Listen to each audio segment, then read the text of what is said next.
Welcome back, everybody, to Waadaplaya Concussion Sub Series. An exciting new dawn is coming for cricket in South Africa in 2023. A highly anticipated South Africa T20 League is set to change the game as well as lives of South African cricketers.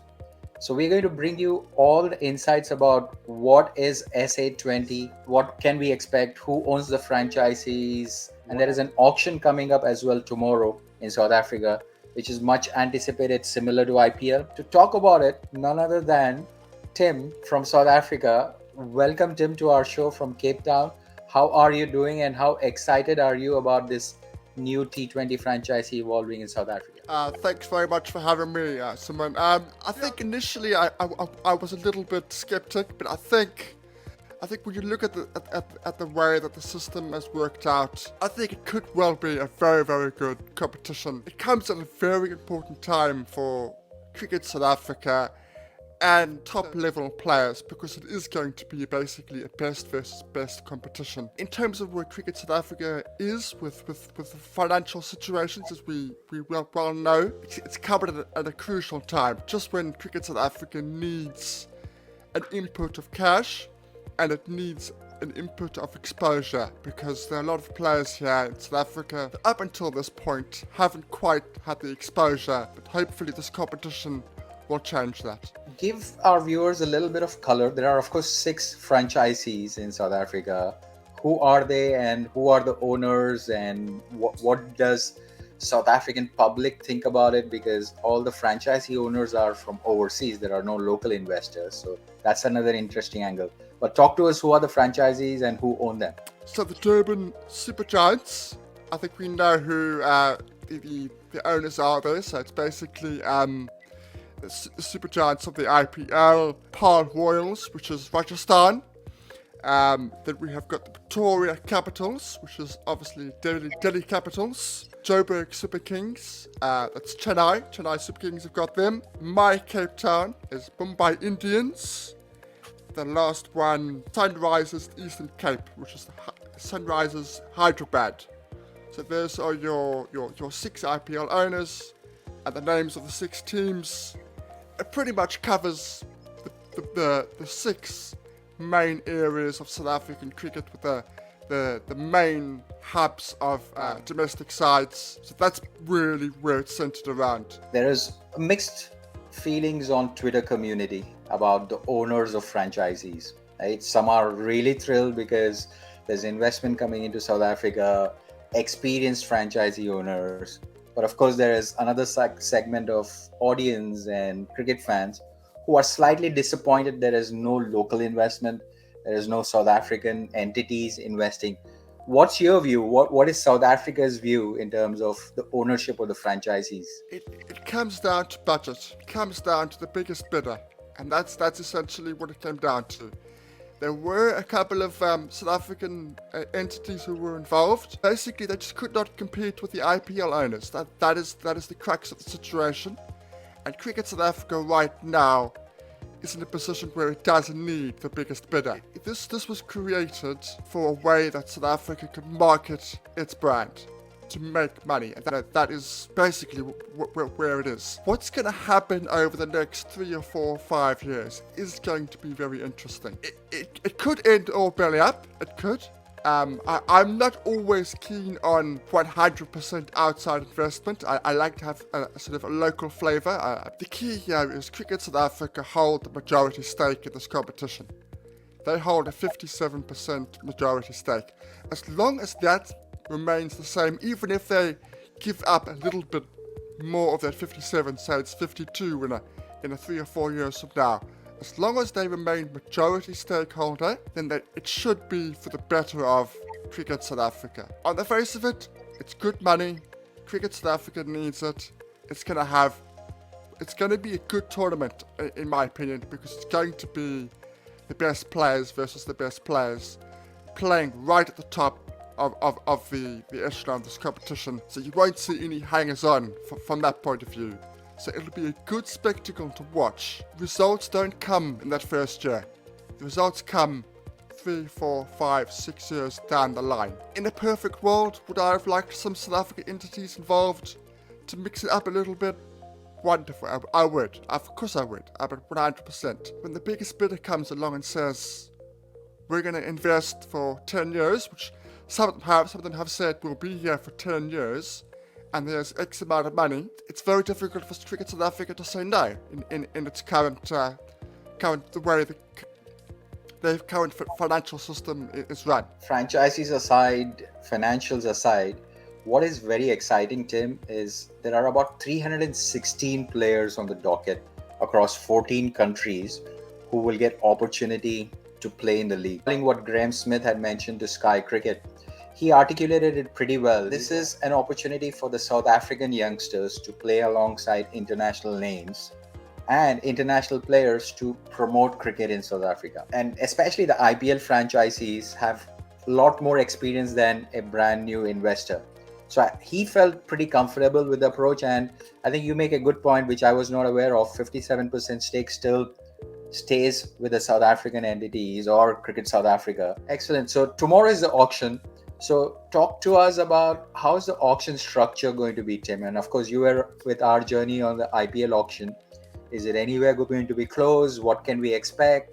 Who are the top players? What lists have you made, which is on your Twitter feed? But very interested to hear your point of view of what we can expect going into tomorrow's auction. Tomorrow's auction, so it's 17 players, 17 per squad, a maximum of 7 overseas. You don't have to pick 7 overseas, but it's a maximum of 7 overseas.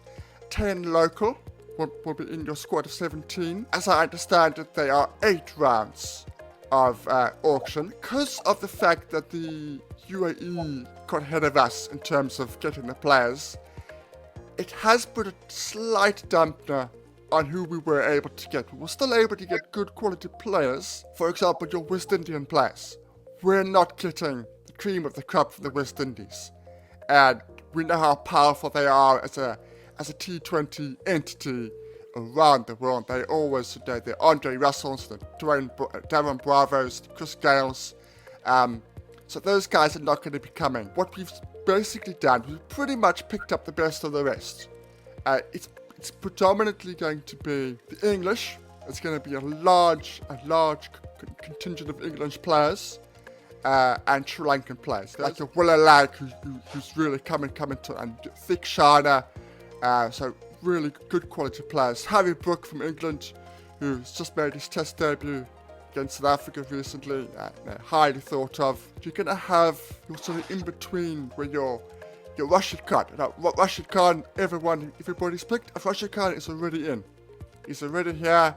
He's been picked because each team was allowed to pick a pre-draft of 5 players. And that included a Protea, a non-Protea, and an overseas player. And then you could, but it had to be within that stipulation. You had to pick a player who hasn't played for South Africa, a Protea, and an overseas player, and then you could pick another 2 after that. Some have picked 3, some have picked 4. Josh Butler's already been picked, so that he's going to Paarl.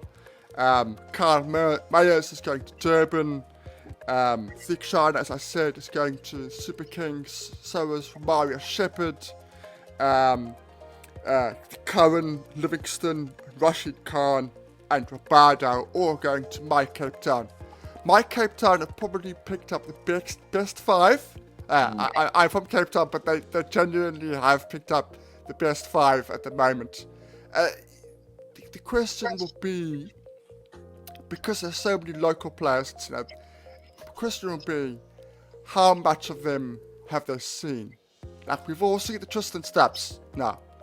6 months ago we didn't, but now everybody has seen Tristan Stubbs. So who gets him is going to be very, very interesting. But there are lots of Tristan Stubbs light players, if you get my drift. They're not quite where he is, but are very, very close, which I think a lot of even the coaches will not have known them, because I'm sure we'll get into it. As much as the coaches are predominantly South African, except for the Joburg Super Kings, a lot of those guys haven't been around the system for a long time. They know South Africa, they know the pitches, but they don't know the domestic players as well as the current guys in the setup. From a South Africa point of view, international stars, I think majority of the viewers will be aware. But if you were to give uncapped names of a batter of South Africa, bowler of South Africa, all-rounder of South Africa to watch out for, and probably you're predicting they're going for a big purse, who would those three be? Batter is Donovan Ferreira. He plays for the Titans, Northerns. He's a batsman, hard-hitting batsman. Those who've been watching the SA20 Twitter handle will have seen clips of him being released. I think they've retweeted that twice now because they know just how highly he's thought of in South Africa. Big hitter, very much a youngster, but very much in the Tristan Stubbs mould. And also, the last season is bringing up in his little bit of off-spin, similar to Tristan Stubbs. Not an off-spinner, but if you need him to bowl 1 or 2 overs, if somebody's struggling, he can certainly do a job. And the other guy, that's sort of the all-rounder category, he's been around the Proteas setup, but not really nailed it down. He's only played a couple of games of T20s. This World Cup finishes, you're going to see a lot more of him. Vian Libba, so he's an all-rounder. He does tend to open these days, but he's made a name for himself in terms of his bowling as well last year with his off-spin again.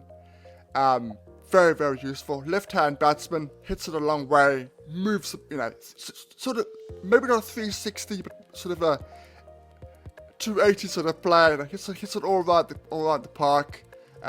Looks for spaces where there are spaces.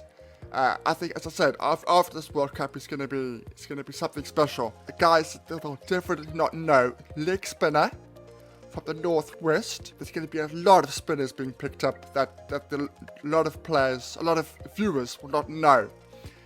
Caleb Seleke, 22.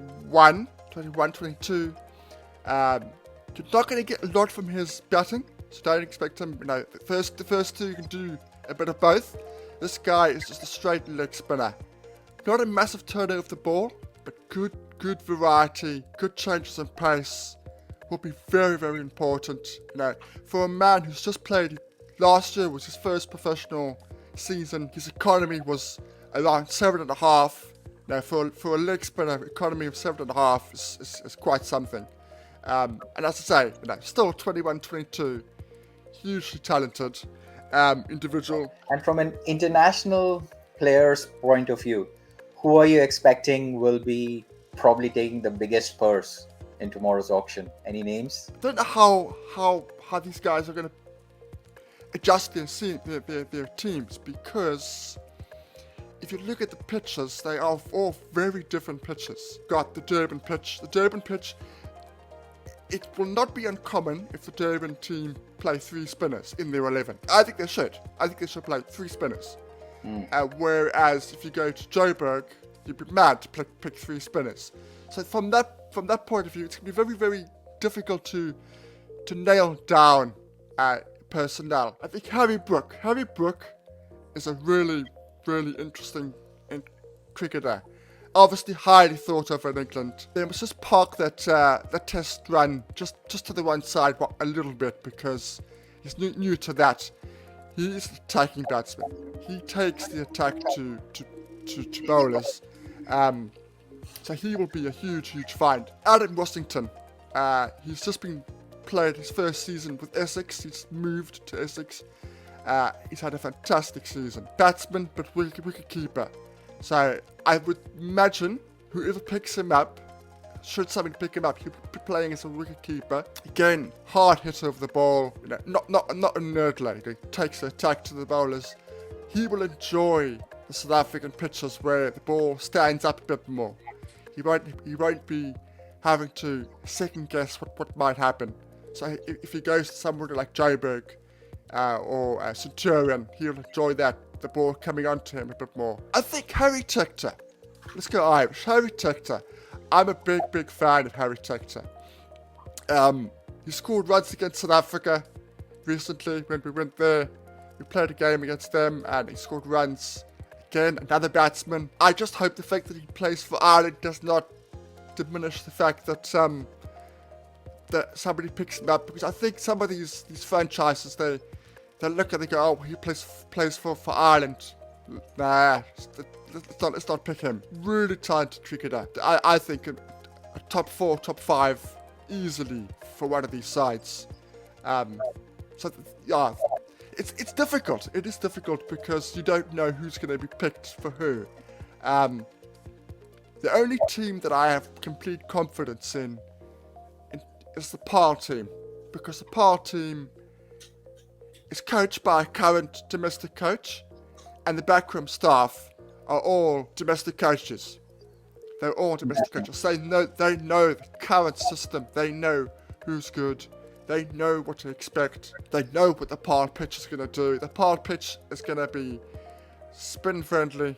So again, they're going to be looking to pick a lot of spinners in their lineup. But other than that, I'm just a little bit wary that they'll go for the big guys. Like I see, for example, Peter Handscomb was in the draft. I don't see why he's at the draft. I mean, no disrespect to the guy. I think he's a decent cricketer, but I would never have thought he was a T20 cricketer by any stretch. I mean, he's never really, as far as I'm aware, never done anything in the BBL, unless I'm sorely mistaken.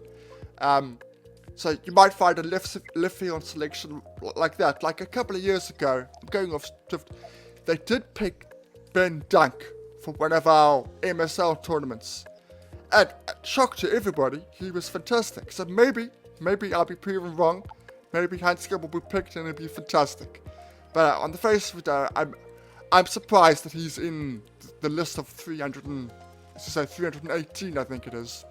So just as a refresher, that's very good insight, Tim. Just as a refresher from an auction rules point of view, you had covered this, but each franchisee can maximum buy 17 players at $2 million purse. It's the 2 million excluding the pre-sold, the 4, 3, 4, 5, however many they've picked already.